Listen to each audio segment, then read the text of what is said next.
Everybody in the transit world was an advocate. I don't know what it's like now, but back then, transit was an advocacy program. And we all loved it, and we all promoted it, and we all worked together. So it was really a group. I mean, from the city manager up to the administrator, it was a program that we all bought into and worked with each other to accomplish, either developing new systems or providing technical support, technical assistance under Section 9, and of course, capital grants. It was a great period of need out there. Private transit was dying in every city. There was a lot of disinvesting, and they were just going out of business, just abandoning their permits. We started off, in HUD as a housing agency, and then ultimately got moved over to DOT, where we became a transportation agency, even though we did transportation in both.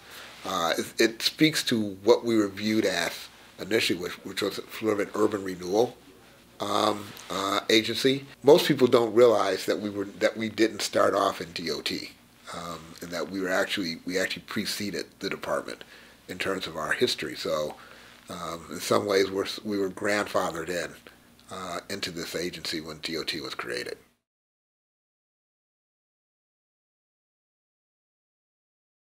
Like to believe that transit had been in my blood since I was a kid. I grew up in Montgomery, Alabama, and in the segregated South of the mid 50s and 60s. And so I had that whole experience with the Montgomery bus boycott. It made me keenly aware of the interests of the disenfranchised and the struggles that people went through daily. So I think that was always in my mind, that whatever I tried to do in my career at FTA, I tried to keep the members of the riding public foremost, that we were here to serve their interests. So I think that was an abiding tenet throughout my career at FTA.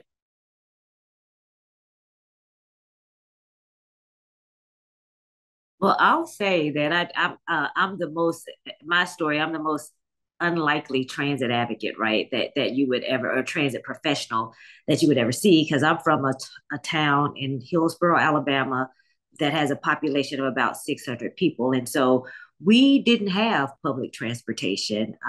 And there was one van that used to come around once or twice a week and pick up the elderly people in the community, and it would take them to the senior center.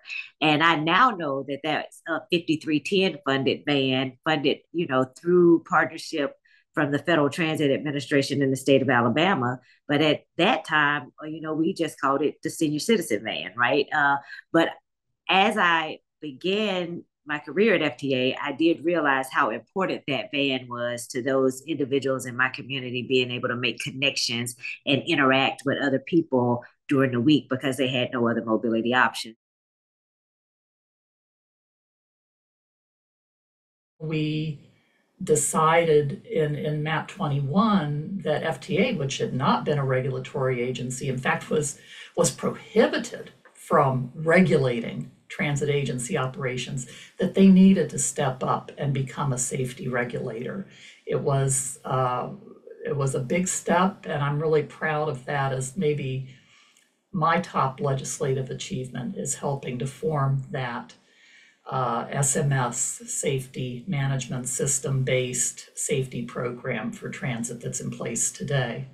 I think it's the whole work about condition and performance and asset management, the whole concept of how transit agencies manage their assets and how that translates into a federal program to support that development and that investment in a broad sense. I mean, that's what FTA does. FTA makes investments in local public transportation and to improve it, and one way in a variety of dimensions. And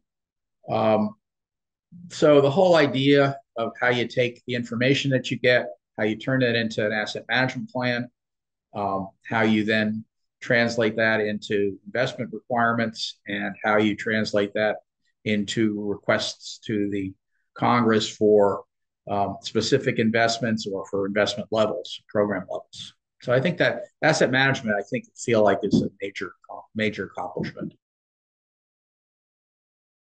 I was regional administrator in Philadelphia, and after 9/11, when we worked with the Port Authority, they lost like 56 people. There were engineers who built it, who were in our meetings, and this one guy would just start crying. I mean, it was, so your heart was just like being squeezed and going down into the pit. I don't know if there was this huge pit, and we would go down there and you're like, am I stepping on remains? I mean, it was just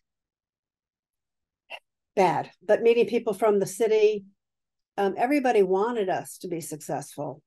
And I said, look, my role is that we're ready to move when the agency is ready to move. And whatever that takes, we're going to do it. So if you guys have resource issues, I want to know now because we can give you some money. Certainly the 3 COVID packages, they came about really quickly. Who would have ever predicted that we would, be in a global pandemic, and then that Congress stepped up and gave us 3 funding packages. We were all working remotely, and you had to be sort of available sometimes on the weekends, sometimes those calls. I remember a couple calls after 11 o'clock at night to try to just sort of put together, and there really was urgency to it. You really needed to get the money out to operate these systems that otherwise I think they would have had to shut their doors. So feeling pretty good about, how that all worked out.